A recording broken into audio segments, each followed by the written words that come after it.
When it comes to Alien Resurrection, most people take the approach of, What the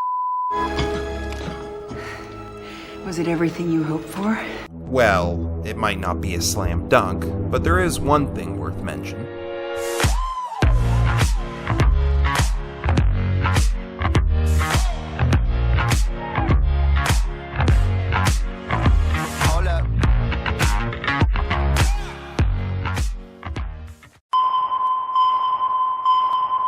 Canada be damned. I'm going to the Klondike. The Klondike is Canada.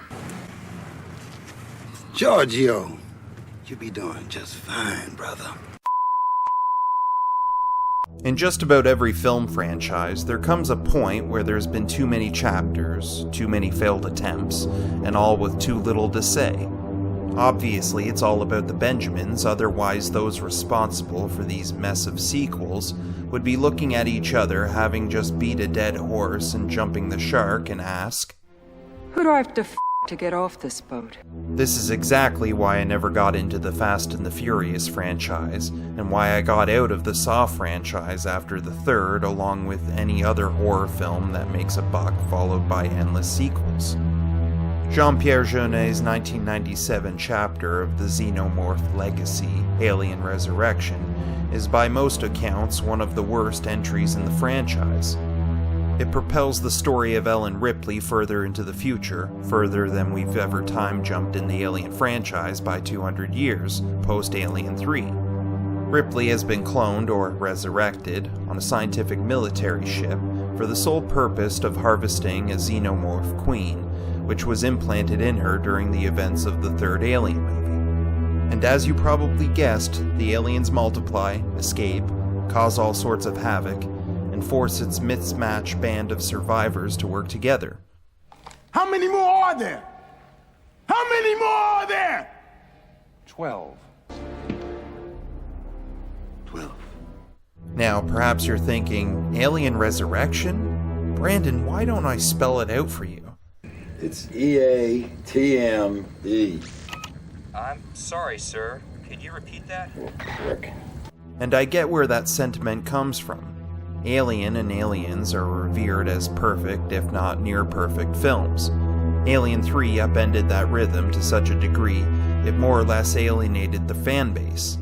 And by the time we get to Alien Resurrection, the studio had excised all that we had grown to love. You gonna kill me or what? There's no point, is there? They've taken it out of you. I don't get it. If they took it out, why are they keeping you alive? Oh, they're curious. I'm the latest thing. No, it's the Benjamins, Sigourney. The Benjamins. Look, I don't disagree with this assessment, although I think the director's cut of Alien 3 rights many of the wrongs of the theatrical cut. But that's a discussion for a different video. What I do disagree with is how Alien Resurrection is seen as a complete write-off, unworthy of any positive criticism. Far from the time of Alien, both within the world and the film's theatrical release, Alien Resurrection is in the perfect position to press the reset button on the franchise, which is what I suspect the filmmakers were attempting to do. The most apparent evidence of this is how they changed Ellen Ripley drastically from who she was and evolved to during the previous films. For example, having been down this road before, Ripley pleads her case once again to prevent the powers that be from embracing the xenomorphs. However, unlike the previous films, both Ripley and we the audience have come to expect at this point the arrogance of ignorance and indifference when it comes to those who hold all the cards with lofty ambitions. And by Resurrection, Ripley has learned that people simply won't listen. We're not flying blind here, you know. It's the United Systems military, not some greedy corporation. Oh. Well, it won't make any difference. You're still gonna die. One could argue that this is partially due to the fact that Ripley's memory is fragmented and her DNA is spliced with a xenomorph, but really that's just guesswork. What's less of a mystery, yet more interesting, is just how different Sigourney Weaver's portrayal of Ellen Ripley is in this chapter. It begs the question, who is Ellen Ripley now? Who are you? Who are you? The hell are you? Who am I? Although they don't come out and blatantly say it, nor should they, this is a result of being part xenomorph. And it shows not just in how Ripley takes most of her dangerous hurdles in stride, but also in how she retorts uncharacteristically with a tinge of devilish zest. Hey man, what if we get to the Betty and they're all over it? All the activity's been in the aft sector by the barracks. Why would they move? They won't. If they send anyone out, it'll be, here. Where the meat is. Alien Resurrection didn't go too deep into exploring this side of Ellen Ripley as a character, but it did set the stage well if filmmakers decided to do so in a fifth film.